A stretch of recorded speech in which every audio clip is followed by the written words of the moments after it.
লোনের নামে লক্ষাধিক টাকার প্রতারণা, নলহাটির কয়থায় চাঞ্চল্য। বীরভূমের নলহাটি থানার অন্তর্গত কয়থা গ্রামে ঘটে গেল এক চাঞ্চল্যকর প্রতারণার ঘটনা।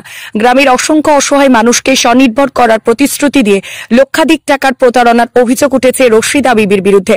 অভিযোগে জানা যায় তিনি লোন পাইয়ে দেবার নাম করে গ্রামের প্রায় 150 জন নারী পুরুষের কাছ থেকে টাকা আত্মসাৎ করেছেন। আজ সকাল 10:30 নাগাদ কয়থা গ্রাম থেকে 100-রও বেশি ক্ষুব্ধ গ্রামবাসী নলহাটি থানায় এসে প্রতারণার অভিযোগ দায়ের করেন। সাদ্দাম হোসেন নামের একজন ব্যক্তি থানায় জানিয়েছেন রশিদা বিবি লোন পাইয়ে দেওয়ার মিথ্যা প্রতিশ্রুতি দিয়ে লক্ষ লক্ষ টাকা হাতিয়ে নিয়েছেন। কিছু গ্রামবাসী অভিযোগ করেন যে রশিদার রেফারেন্স ছাড়া লোন পাওয়া যাবে না, এমন কথাও ছড়ানো হয়েছিল গ্রামে। আদার্স কোনো ঘরে বসতো না, সব রকমের মানে সব লোনেরই স্যার ওর ঘরে আসতো, সব কোম্পানির যে সব কোম্পানির ব্যাংকের লোক, সেই স্যারগুলো সব রশিদার বাড়িতেই আসতো।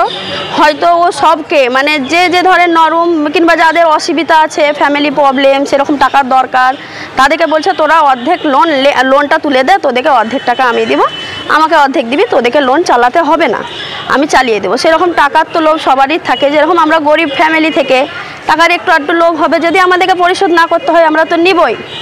সেইভাবে আমরা নিয়েছি, কথা করেছে, হয়তো কারো 5টি-6টি কিস্তি মিটিয়েছে, কারো 7টি-8টি, যে ওর মানে ওর সঙ্গে যারা জড়িত আছে তারা ওকে যুক্তি দিয়েছিল যে এবার টাকা আমি পারছি না মিটাতে, দিয়ে ও পালিয়ে গেছিল একবার গ্রাম ছেড়ে আমাদের। কারা জড়িত আছে?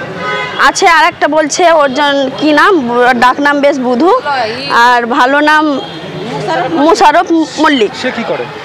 সে তো একটা ব্যবসা করে কিছু কন্ডাক্টারি, কিন্তু উনি জড়িত আছে এই কাজের সঙ্গে, এই মহিলার সঙ্গে জড়িত। হ্যাঁ, জড়িত আছে। এই প্রতারণার কারণে গ্রামে নিম্নবিত্ত মানুষরা চরম বিপাকে পড়েছেন, যারা তাদের কষ্টার্জিত অর্থ খুইয়েছেন। প্রতারিত গ্রামবাসীরা অভিযুক্ত রশিদা বিবি দ্রুত গ্রেফতারের দাবি জানিয়ে নলহাটি থানার সামনে অবস্থান নেন। আজকে থানায় এসেছি লোনের ব্যাপারে। লোনটা ঠিকঠাক লোনটা চালাই না, লোনটা দিব বললে কোর্ট থেকে সব সাইন করে নিয়ে এলো, সব বললে দিব, থাক বাড়ি দিচ্ছে, আমাদেরকে বলছে তোদেরকে ঘরের লোক তোদেরকে দিব, পাবলিককে দিব না। তো পাবলিক কি করলে? সবাই সমান আমাদের। সেটা রশিদা বিবি জানেন, টাকাটা লোনটা দেয় না। আর কালকে আমাদের ঘরে 10টা পর্যন্ত বসেছিল, ও পালাই এলো, চা দিলাম, চা খেলে পালাই এলো। পালাই আসার পরে এবার আমরা খাওয়া দাওয়া করে এবার ঘুমাতে যেছি, তখন ওই ঘরের বল বাইরের বল যে ঘরে বসে আছে সে ঘরের বল সবকে বন্ধ করি। ওই যে মুশারফ মল্লিক, বুধু ডাকনাম বুধু আর ভালো নাম মুশারফ মল্লিক, ওরা ঘরের ভিতরে ওরা টাকার পরিমাণে কথা কাহিছে, বলছে আমার হাতে একটা ভালো উকিল আছে, তা উকিল টাকা করিস। এই বমটা মেরেছে 11টার দিকে। কেন মারলো তা উজা নেই জি, ওকে ধরে নিয়েছি সেই লেগিন। আচ্ছা, আপনার নামে লোন নেওয়া হয়েছিল? হ্যাঁ। কত টাকা? আমার 7টা লোন নিয়েছে, কিন্তু ৭৭,০০০ ৫০,০০০-এর। আপনার? হ্যাঁ। আচ্ছা, আপনাকে কত টাকা দিয়েছে? আধারি করে নিয়ে এলো, মানে অর্ধেকটা আপনি নিয়েছেন, রশিদা নিয়েছে, কিন্তু ওই টাকাটা আবার নিয়ে আসে ঘর থেকে, যে অর্ধেক টাকাটা দিয়েছে মনে করেন সেই টাকাটা আবার ঘর থেকে নিয়ে আসে। লোনের টাকাটা মিটাই না। আমি এখন সবকে ঝেড়ে জবাব দিয়েছে, স্যারকেও আসছে তাও ঝেড়ে জবাব দিয়েছে, পাবলিককেও ঝেড়ে জবাব দিয়েছে যে আমি লোন দিতে পারবো না। কেন দিতে পারবো না? এই সব বুধুর পাক করে পড়ে দেয় না। থানায় অভিযোগ দিয়েছেন আপনার? হ্যাঁ। কতদিন আগে হবে? 1 মাস আগে।